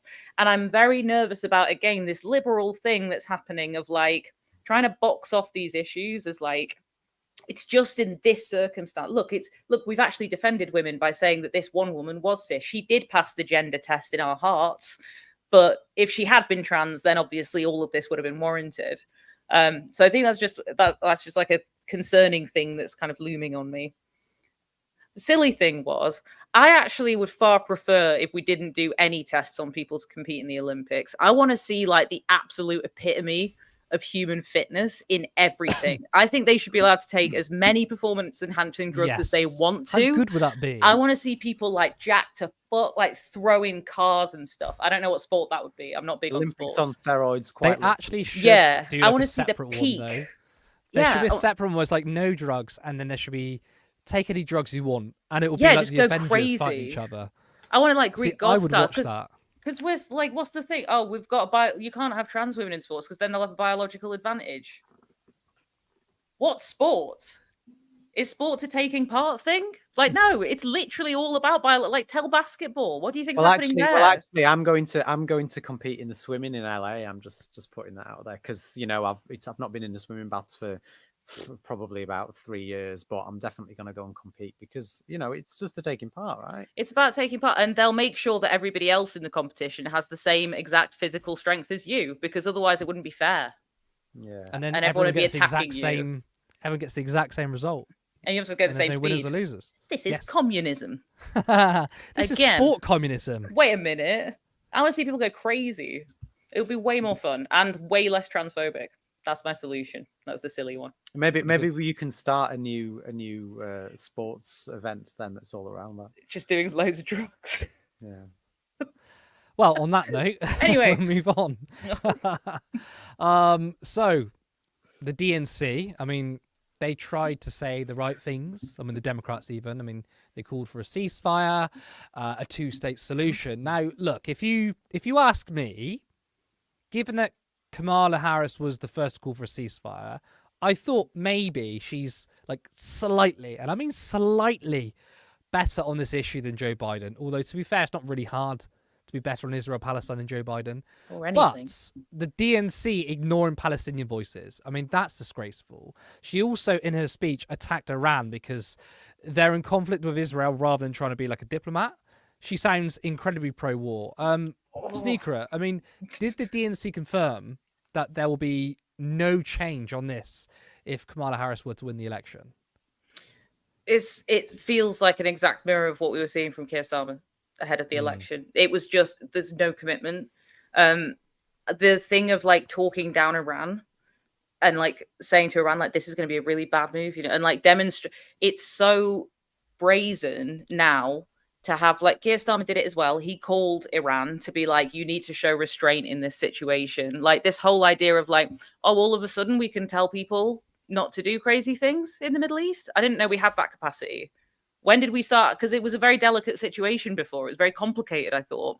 But now, actually, when it's Iran, you can be like, you better fucking not do anything in back for what's happening. It feels like playing nicey nice until they get into power. I don't see any viable commitment from it now. And I actually think for the US, one of the biggest fears that they have right now is that they've enabled to a point where even if they did withdraw support, like they don't have that. I don't think Israel would back down on any of it. So I feel like they're having to play this, like, again, play a game of pretending that they're not telling them not to do it, but also not really, like, they have to stay by their man at this point. Like, they've made their bed, but it's just so frustrating to see people do this nicey nice. Oh, well, we hear you. Yeah, there's room for everyone. It's like people, like, literally so many people have died now and you can't fucking buckle up. I don't know. I feel quite angry about it. But to completely silence the voices of Palestinians, because there's Palestinian American elected officials. Because it's embarrassing for them. They were trying to, yeah. I mean, obviously we know why, because you would have a Palestinian American official saying Israel sucks, but you've got the DNC like, we're still pretty pro-Israel. It is embarrassing for them, but all that goodwill that Kamala Harris sort of built up during the campaign. I mean, I know when she had a heckler in one of her speeches and she said, oh, I'm speaking now. I was like, oh, that was so badly handled. But then, like, the next day, the same thing happened. And then she goes, okay, I'm actually going to listen to you. She had given some reassurances, or at least had been willing to listen to the uncommitted movement. But all that goodwill seems to be washed away, given that they've ignored Palestinian voices. Given that Kamala Harris is like you got to remember, right? Barack Obama did the nuclear deal with Iran. So they gave up their nuclear weapons and we're going to deal with them. Donald Trump scrapped that, right? An abomination of a policy, what Trump did there. Obama, who I think is terrible, generally, and terrible in foreign policy, did a really good thing with Iran. Now, I want a president to be diplomatic and say, oh, maybe we should go back to the Iran nuclear deal, something like that. But no, because they're in conflict with Israel, we have to be strong on Iran too. Callum, I want to bring you in on this one. I mean, what do you make of this? I mean, this is a very hawkish pro-war Kamala Harris. And what's dangerous is, even though Donald Trump is an absolute hawk as well, and he is absolutely worse on Israel, given that RFK Jr. has joined his campaign, and the rhetoric is that we're anti-war. Again, a load of bullshit, but what worries me is the rhetoric here is that you've got Kamala Harris saying all these things, saying that we're going to have the most lethal military in the world, and you've got Trump's side saying, well, we're anti-war here. Yeah, I don't get it. I really don't. I just don't understand it, and I think I want to be careful what I say, because I don't want to like unintentionally promote any terrible conspiracy theories or anything. But I genuinely have to wonder what is stopping both, whether it's the Democrats, the American government as a whole, the British government, like what it is that is stopping them from being able to call a spade and just call this shit out for what it is, and to actually take a stance. Is it trade? Is it money? Is it dodgy deals? Is it that Netanyahu has information on them? Like, there's got to be something, because at this point, with so many dead, it just seems, when you've got the Labour Party and you've got the Democrats, the very people that you would expect would be able to call out what's going on and what Israel are doing, and to stand up for Palestinians and to actually try and de-escalate as much as possible in the Middle East, for those very people to be the ones basically saying, well, we're just gonna keep being mates with you, and we're gonna keep patting you on the back, and oh yeah, that's a bit naughty, that, thousands more dead, or terribly bad, but here's some weapons to kill them with, and here's some more money to put in your back pocket. I genuinely do not understand it, and I just think of that.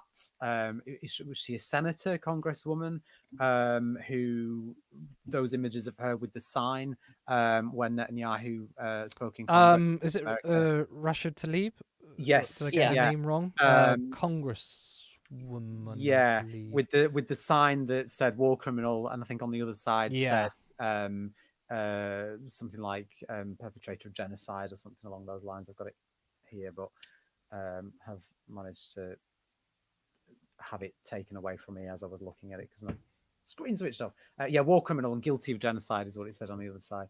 And I just think, and that was one lone voice, while everyone else was doing a standing ovation and a round of applause. She was there with that sign, and I think, again, like what we were saying with Labour earlier on, I don't understand it politically. I mean, most polls that I've seen show, I think it's the same in the US, that the majority of people are actually supportive of Palestinians and want to see the fighting, the genocide end, and want to see Israel held to account. Yet the Democrats are just going full steam ahead with, yay, Israel, despite, what is it, 40,000 now, more? She's doing the same thing as Keir's done here. I think trying to ignore the story. Like, everything that we've heard out of their mouths is like, well, we hope that the violence comes to an end. We think violence is bad, but like, she's received half a million from AIPAC, and it's so, like, I think that's why they've ignored them completely. I don't think we were supposed to see them being ignored, because the game is that we all pretend that we've listened and we've taken feedback and we're all sharing ideas together. But if they actually, sorry, I hit my microphone. If they actually shared the feedback, they'd have videos of people saying, like, my family have been killed by your bombs. Again, like, it's like there's so they have to pretend that they're listening, because otherwise they're not going to get the rest of the votes. But there's no way they're backing off on this now. It's like Biden said before, like, if Israel didn't exist, they'd have had to create it. Like, there is so much invested in Israel from them at this point. And realistically, if they allow Israel to be stopped in this, like, if it comes before the ICC or the ICJ, America is complicit in war crimes. Like, and they know that. So it's the same fucking shit. It's like J.K. Rowling of like, we have to just keep doubling down now because there's no way out of this. If we suddenly stop halfway through a genocide and say, you know what, our bad, we should have done more to stop this, they're admitting culpability. So it's gonna get ignored and ignored, and it'll slowly drop off the news cycles. And meanwhile, people are going to continue getting killed at this rate. Do you think that is the why to the question I asked earlier in terms of why they're doing this? Do you think it is a case of, well, they're in so deep now that, like you say, they can't actually call it out for what it is, because if they do, they have to admit that they've contributed to it. I think so. Calling it out sooner. I think the amount that they have done, like they have acted explicitly as an ally, support, and enabler to a to one of the worst genocides that we're because surely the best way out of that is to say, like, I mean, I suppose new information uncovered. Well, I was going to say, we had the wool pulled over our eyes, we were gaslit, whatever, and we've now realized. But they can't. It's been documented. Exactly. It's not even that they can pretend that the evidence hasn't been out there, because for months we have been seeing what's actually been going on, and it's been verified. It's not just a random video on social media every now and then. It's like it's really like well established. It's the most well documented genocide that we've seen. Sort of highly regarded journalists as well that have verified this stuff and said, yeah, actually, this is really what's going on. That's it. I mean, that's the thing. That's why we're seeing less and less of it in the headlines. Like, when did Keir Starmer last make a statement on Palestine? He didn't. The last one that he spoke about was asking Iran not to do anything back. Like, they can't address those things at this point. Yeah, but so they're just going to not talk about it. But they can't talk about it because some billionaires went down in a shipwreck in Sicily. So oh my fucking god, that shipwreck. But it is that sort of thing, isn't it? It's like, it's that thing of, well, all right, normal people are being killed, but let's look over here because something bad. They're just going to wait. By the way, just to preface, like, I'm not downplaying a horrific accident that took place in off the coast of Italy. It's appalling what happened to them. But we put a lot. The media spend all this time focusing on the billionaire. It's like you were talking again about J.K. Rowling. The billionaire does something and it's headline news. 40,000+ people being slaughtered by a deliberate regime from Israel, and it's kind of like, oh, we've talked about that too much now. Let's just move on.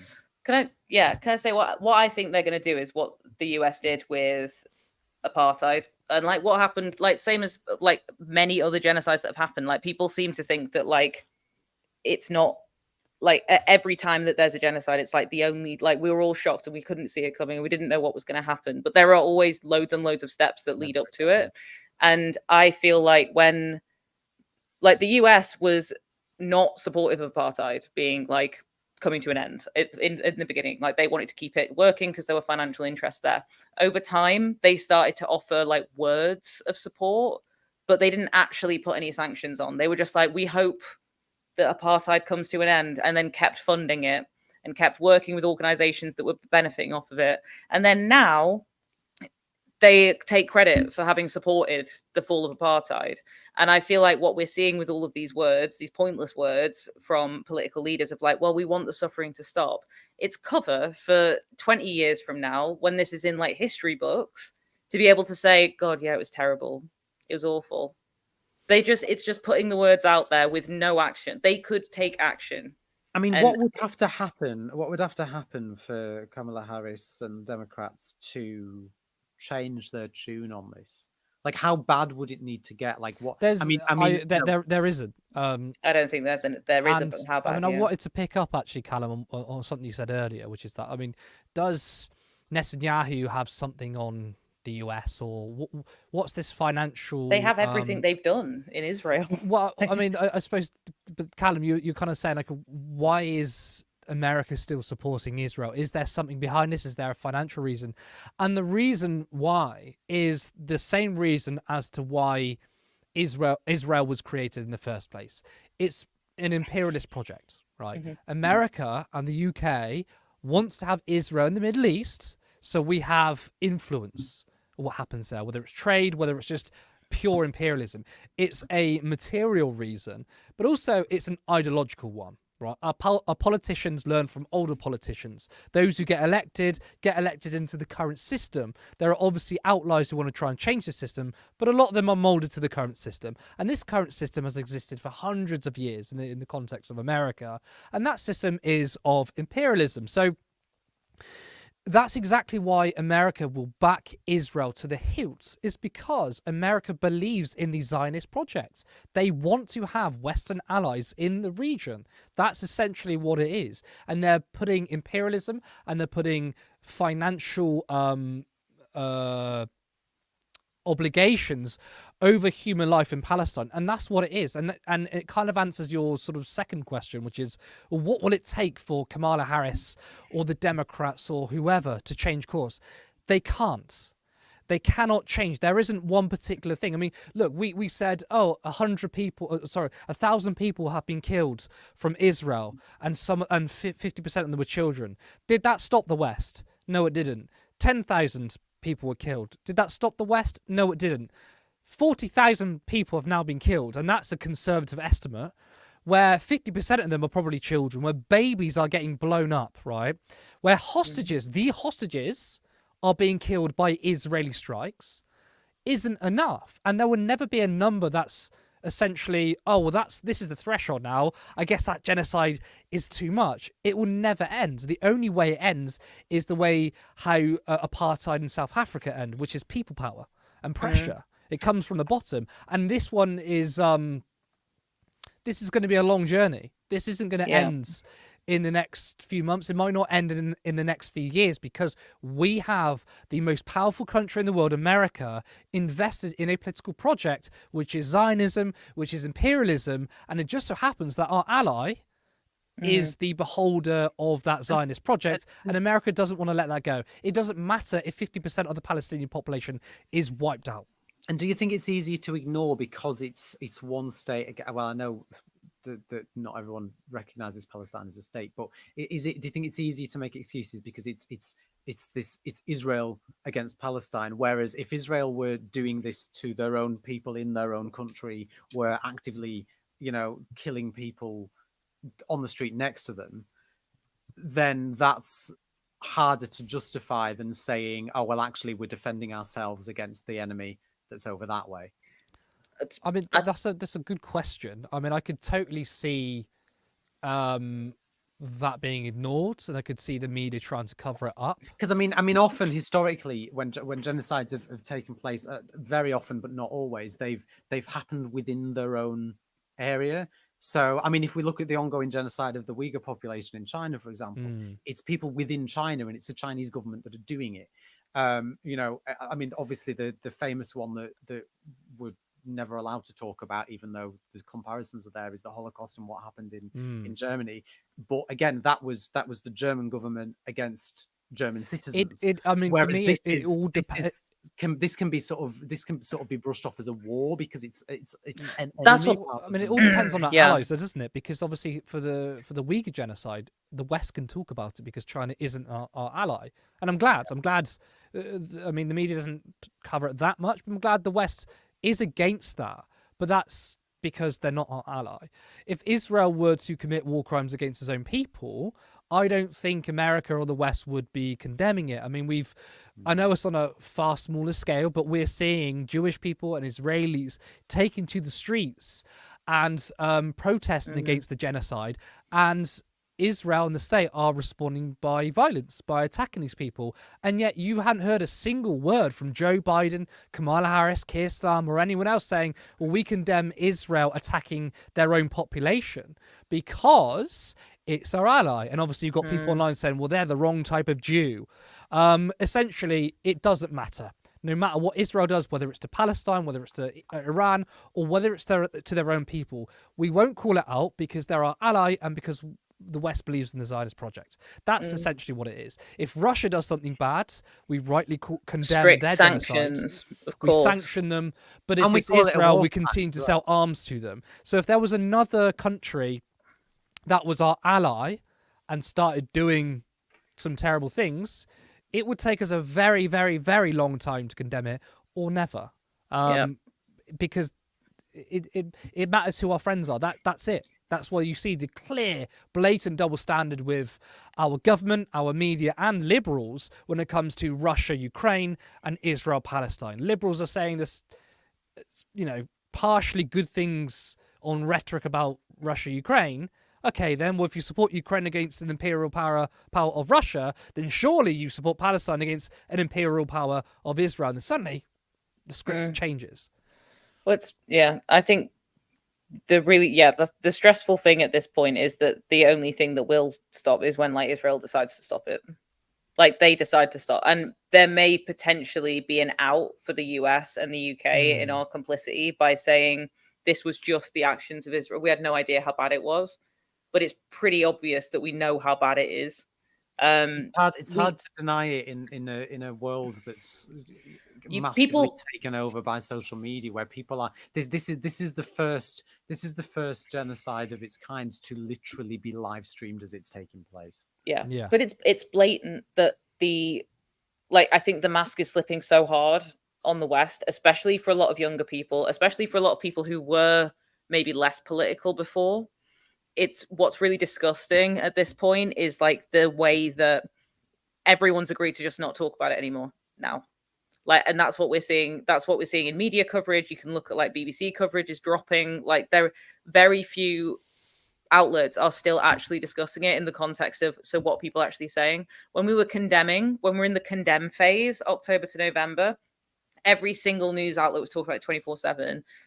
Whilst they were spreading misinformation, they can't correct it. They can't correct that misinformation. They can't talk about what's actually happening because there's nothing left to defend. So the decision is just that we don't talk about it anymore. Yeah, because the tide has turned on popular opinion. That's when we came out of that sort of condemn stage, the media couldn't then platform or talk about the issue just as much when majority of people are like, well, this is fucked up. It is. Oh, we just need to sort of ignore it now. And there was a sort of period, I guess, for those people who weren't engaged in the Zionist project or Israel-Palestine were like, well, we completely support Israel because they have a right to defend themselves. And it's even people who aren't that politically engaged thought that for about 6 weeks. And then they realized, look what Israel's doing in response. Now, for us, we knew what was going to come. We expected this. But for those that were politically engaged, it didn't take them long. A majority of people in most countries completely support Palestine. Now, to sort of say that the mask is slipping on the West, well, I think that mask has been removed for a very long time. I mean, for us, right? But multiple generations have never trusted the West. I mean, think of the Iraq War, for example. I think that was almost a pinnacle moment of when the mask slipped. So I think multiple generations have grown up. Our parents have grown up in not trusting the West. The problem is, though, it can then lead you to sort of supporting autocrats and other dictatorships and other countries such as China or Russia. And it's okay, well, just because American imperialism is bad doesn't mean that other forms of imperialism isn't also bad. But that is a completely separate subject. I just wanted to say on the topic of confessions from Callum, as it seems to be, as someone pointed out earlier today. I've been politically engaged for a while, but I avoided even discussing what was happening in Israel and in Palestine for a long period of time, because I had people on one side telling me one thing, people on another side telling me another. I saw hundreds of people within the Labour Party being accused of anti-Semitism for even speaking out about it, and equally people on the other side being accused of Islamophobia for speaking out about it. And I just sort of wrongly made a decision that I was just going to stay away from it. But it's interesting what you say about, the way that people sort of woke up to it almost after what happened on October 7th, because in the 12 months leading up to that, I'd already made a decision to do a bit more research into what was going on. And even at that point, for me, it was obvious what was happening when I actually made the effort to look into it and not hide away from it anymore. But I think there were so many people who had done exactly what I'd done, who would just sort of hidden away from it for a bit, sort of put it to the side, thinking, well, if I don't think about it, then it's not happening, which is a really, really awful position to take when people's lives are being taken. Do you know what I mean? I'm not proud of myself for not looking into this sooner. However, a lot of people saw what happened on October 7th and went, that's really bad.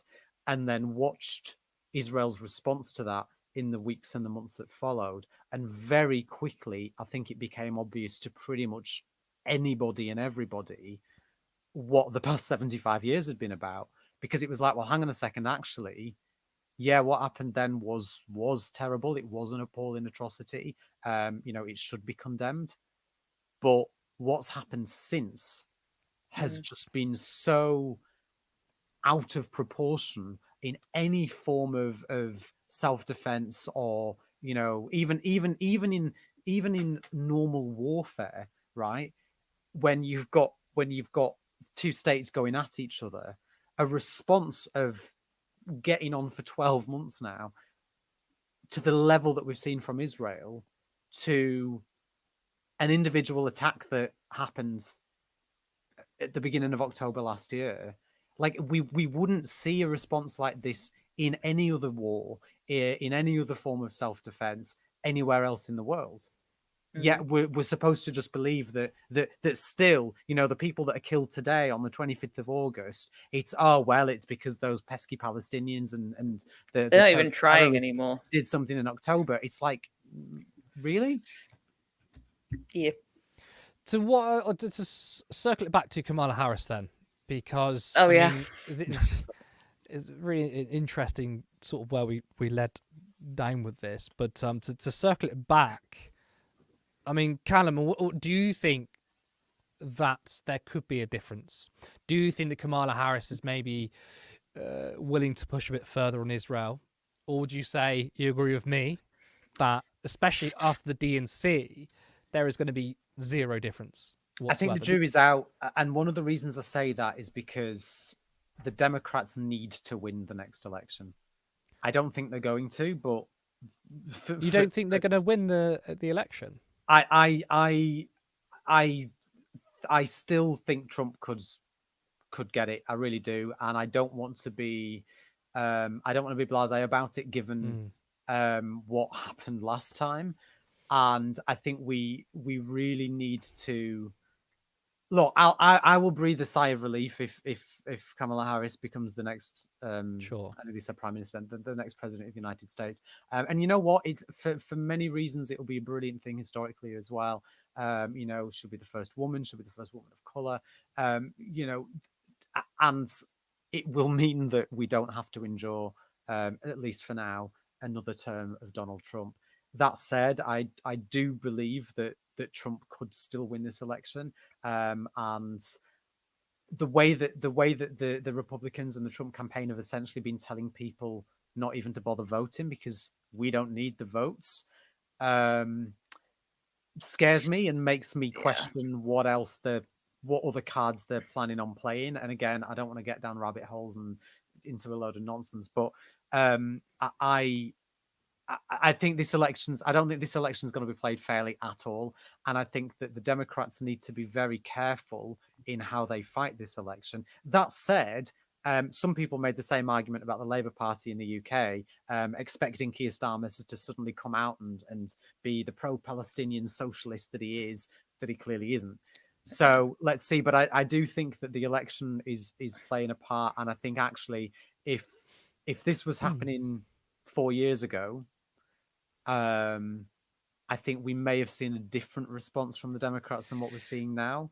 And I think that the election is definitely playing a part. So I would say the jury's out, because they need to win an election.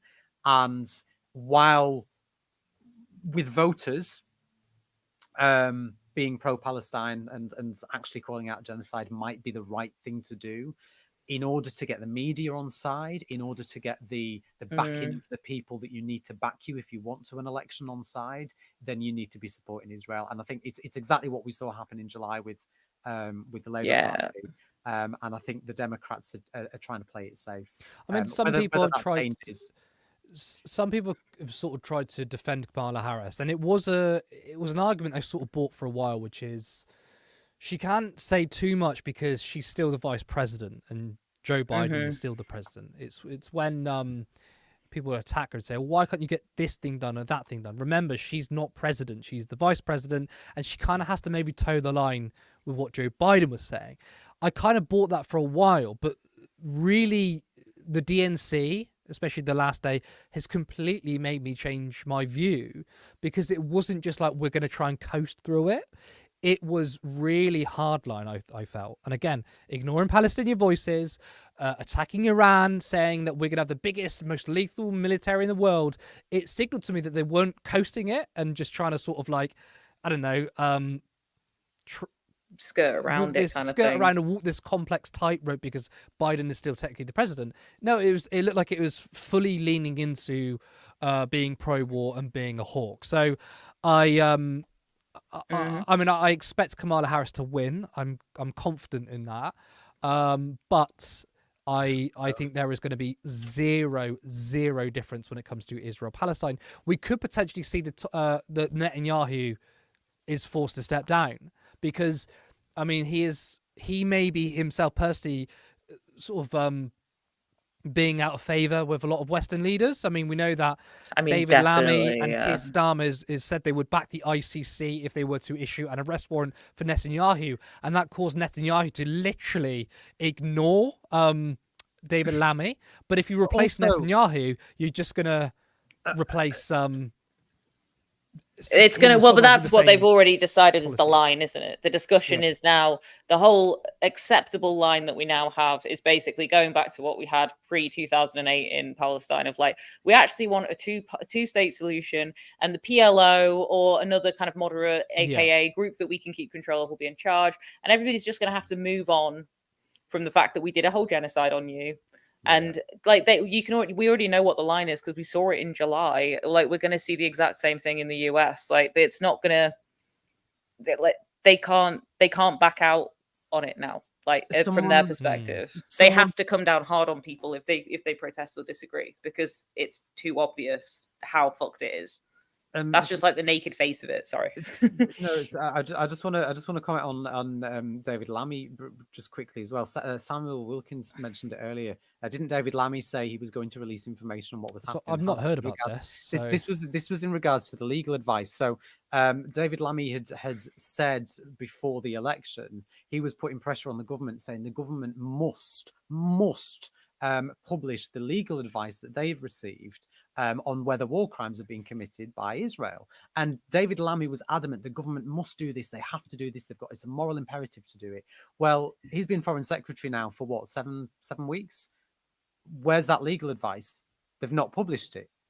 And it's another example of, I know we were talking about Kamala Harris, but it's another example of where the British government are also, and where Labour are sort of saying one thing when they're not in power and then doing the complete opposite when they are, in terms of towing the sort of the Israeli line. Because I think David Lammy's seen that legal, well, he will have seen that legal advice now, sees that it very clearly states that war crimes have been committed, and he's gone, shit, I'm in government now, I can't say that, because if I say that, it's going to cause problems with the allyship and the rest of it, and then we're complicit. And but where is it? Because he's gone very quiet on it, given how much he was calling for it to be published. But he does want to prevent an escalation, Callum. He said that 4 times in his last 4 tweets. We need to prevent an escalation. So I think he's done his part there. Is that like calling for an immediate immediate pause? Yeah, it's an immediate pause to the sustaining of humanitarian aid into the ceasefire escalation. Okay. So, well, I mean, de-escalation. That's great. I mean, it's urged. You know, they've urged it. 80,000 dead, maybe 100,000. You know, maybe urge harder. Then there'll be a second urge. I mean, you know what's going to happen, don't you? If he writes it in capital or bold font on Twitter, saying "We urge for seriously." They'll put that on the end. Maybe he does an emoji as well to really hammer the point, like a little angry emoji. The entire Palestinian population will either be horrifically murdered or will be forced out of Palestine. And then when that land is completely empty and barren, David Lammy will put something out saying, it's brilliant to see that Israel have finally agreed to well defended. You know. Well, you know, someone in our chat actually said that, and that's kind of the way we're going, which is we'll see an end to it when Palestine no longer exists. And that's like I know you're kind of joking about that, but that's kind of where we're headed right now, isn't it? This will end. The genocide will end when the genocide is complete, it's because over. there is no other timeline right now unless things dramatically change. I mean, if we're still going to send weapons to them and still back them, then really the end of it is if the genocide is complete. Now, it's 25 to 10. That is all we have time for. Are we going to end on that note? We are going to end on that note, unless you want to say something quickly. I don't know. I don't want to say a silly one now. No, but Sneakret, you've got you're involved in an event in Manchester, aren't you? Do you want to plug it? Yes, I plugged it in the chat already. I thought I put myself on mute earlier, but I heard the mechanical keyboard go really loudly, so sorry about that. Yes, actually, so there is. I've been feeling super helpless about all of this, obviously, as a lot of people have in the last few months. We're going to marches. We are putting on an event in Manchester next Friday called Gaza Nights. It's like a cabaret night. It's being put on by a lovely pal called Mohammed, who is from Gaza, who is working with friends of his on the ground to deliver aid, support, like everything from like psychosocial support to like food and community kitchens for people. This organization called Amplify Gaza Stories. The night is going to be like a series of different performances. We've got like I think like performance art happening, music, poets, like comedy stuff. Like it's going to be really fun. But yeah, I put tickets in the link. But if people search like Manchester Gaza Nights for next Friday, I think there's a limited amount of tickets still available. But yeah, it would be fantastic if people wanted to come along and also feel like they're doing something that directly helps people immediately, because that's a really nice feeling as well. And also, people watching, Sneakret is our newest member to Turn Left. I did think I was already a member. You were technically a member, but and we've announced it properly. I mean, you deserve an announcement, right? So I'm so glad to have you on. Really great show. I should have put my t-shirt on today, Curtis. I didn't even think. You didn't even put your Turn Left t-shirt on. How dare you? That's fine. You look fantastic. Cal is going to be leaving the team because he didn't wear his t-shirt and has revealed himself to be a centrist. Said too many weird secrets. A centrist adult in the room who dreams of Theresa May. Not anymore. Not anymore. Oh God, not anymore. Wow. Anyway,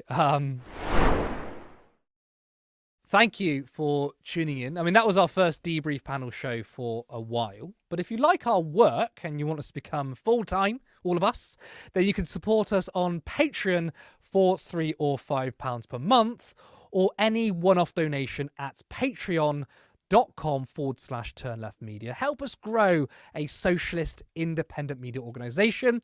You saw Sneakret is one of the newest members of our team. There's now 5 of us in total, but we want to pay ourselves eventually. We want to have a studio. We want to have all these amazing things to really do the journalism and the commentary that's needed to take on the establishment media. I'm Curtis Daly. You can catch us live again tomorrow at 7:30 p.m. Thank you so much, and see you next time. Patreon.com, Turn Left Media. Support independent media. Support social justice that's there on social media. Thank you, Turn Left.